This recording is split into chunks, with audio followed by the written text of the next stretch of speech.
प्रभु यीशु मसीह के सामर्थी नाम से और एक बार इस नए दिन के लिए मैं परमेश्वर का धन्यवाद देता हूँ। परमेश्वर हमसे प्रेम करता है, इसी के लिए हम उसकी भलाई में चलते हैं और परमेश्वर के ऊपर विश्वास रखने वाले लोगों को प्रभु उसके अनुग्रह की बातों को भी देता है। एक वचन की ओर अपने ध्यान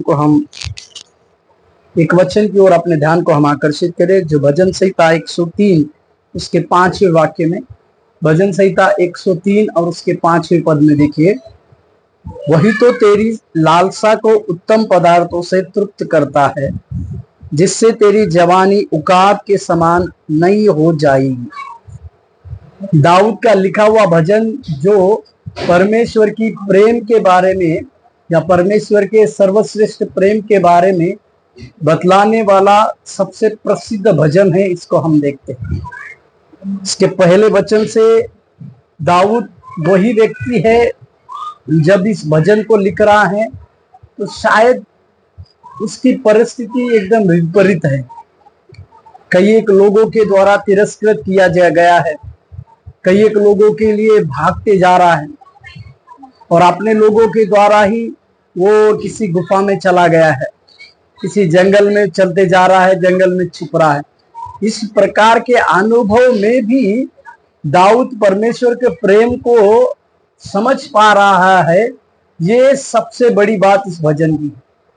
कैसे राजा दाऊद परमेश्वर के उस महान प्रेम को समझ पाया, जबकि उसके आसपास के सारे वातावरण उसके विरुद्ध में है, सारे बातें उसके विरुद्ध में है, तो भी कैसे परमेश्वर के उस प्रेम को समझ पाया।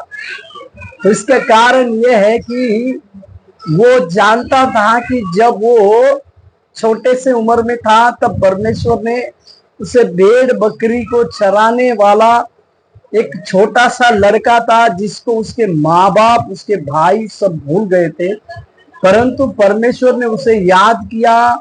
शमूएल नबी के द्वारा उसका अभिषेक इजराइल का राजा बनाने के लिए किया। इसी बातों को राजा दाऊद अपने जीवन में जानता था और इसी छोटे से दाऊद के द्वारा एक बड़े से गोलियात के ऊपर भी परमेश्वर ने किस प्रकार से विजय को दिलाई, इस बातों को भी राजा दाऊद अपने जीवन में जानता था। वो ये जानता था कि वो परमेश्वर जो कभी बदलने वाला परमेश्वर नहीं, वो किसी को भी उसके राज्य के लिए खड़ा कर सकता है, किसी को भी उसके कार्य के लिए अद्भुत रीति से खड़ा कर सकता है। इस बातों को राजा दाऊद अपने जीवन से नजदीक से जानता था, इसी के लिए वो परमेश्वर के इस प्रेम को लिखता है। और वो जब इस परमेश्वर की प्रेम की बातों को लिखता है, 5वें वचन में वो अद्भुत बातों को कहता है।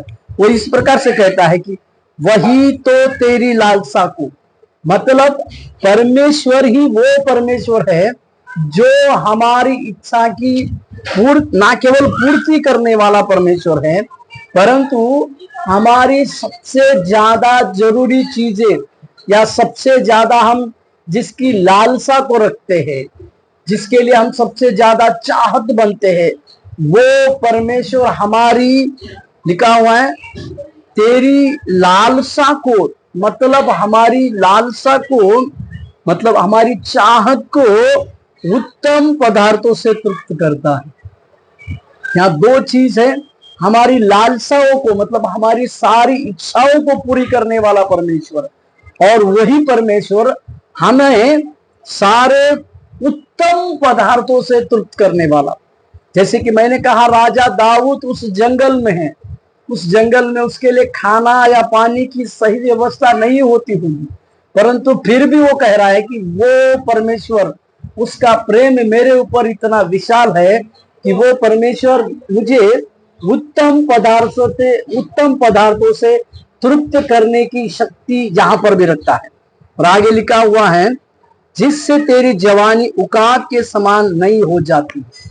परमेश्वर क्यों, परमेश्वर अपने प्रेम करने वालों के लिए या अपने बच्चों के जीवन में उस उत्तम पदार्थों से उनको क्यों तृप्त करता है, जिसका कारण है कि परमेश्वर उनके जीवन में उनकी जवानी को उकाब की नाई बनाना चाहता है। मतलब शायद हम उस समय राजा दाऊद की उस बातों को सोचे तो शायद उस जंगल में उसके चेहरा वगैरह पूरी रीति से एजेड व्यक्ति की तरह हुआ होगा, परंतु परमेश्वर से वो इस बात को प्राप्त कर पाया कि परमेश्वर ही है जो उसकी जवानी को उकाब के नाई नहीं कर देगा।